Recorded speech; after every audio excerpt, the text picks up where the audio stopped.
সুজানগরে বিএনপির ৩১ দফা বাস্তবায়নে লিফলেট বিতরণ ও বিশাল মোটরসাইকেল শোভাযাত্রা অনুষ্ঠিত হয়েছে। সুজানগর উপজেলা প্রতিনিধি এম.এ. আলিম রিপনের রিপোর্টে বিস্তারিত।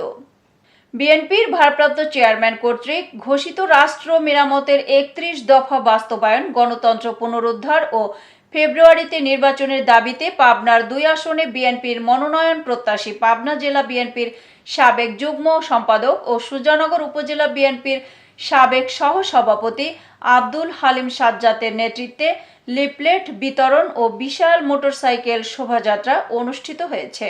শোভাযাত্রায় সুজানগর ও বেড়া উপজেলা বিএনপি ও সহযোগী অঙ্গ সংগঠনের অসংখ্য নেতাকর্মী অংশগ্রহণ করেন।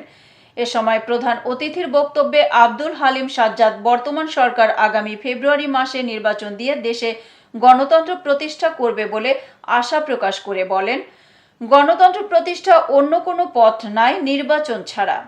এই নির্বাচনের মাধ্যমে দেশে গণতন্ত্র প্রতিষ্ঠা করবেন বর্তমান সরকার, এটা আমরা আশা করি।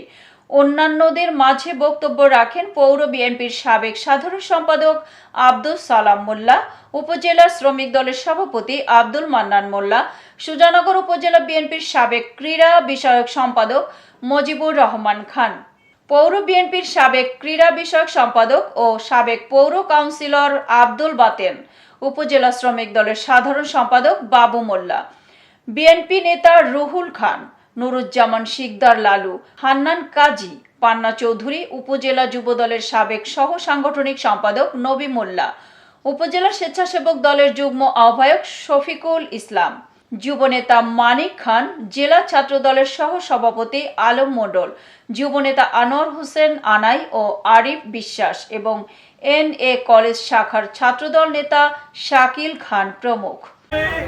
সংসদ নির্বাচন যাতে ফেব্রুয়ারির মধ্যে হয় সেই ব্যাপারে জনসচেতনতা তৈরি করার জন্য আমরা সুজানগর কাছারি মাঠ থেকে রওনা হয়েছি এবং পাবনা ২ বেড়া সুজানগরের লক্ষ জনতা সাথে নিয়ে আমরা আজকে এই শোভাযাত্রা শুরু করলাম। আমরা আগামী দিনে ধানের শীষের প্রার্থীকে ইনশাল্লাহ বিপুল ভোটে বিজয়ী করে ইনশাল্লাহ ঘরে ফিরব। এতক্ষণ সঙ্গে থাকার জন্য ধন্যবাদ। i1 টিভির নিয়মিত আপডেট পেতে ভিজিট করুন আমাদের ওয়েবসাইট, ফেসবুক, ইনস্টাগ্রাম ও ইউটিউব চ্যানেলে।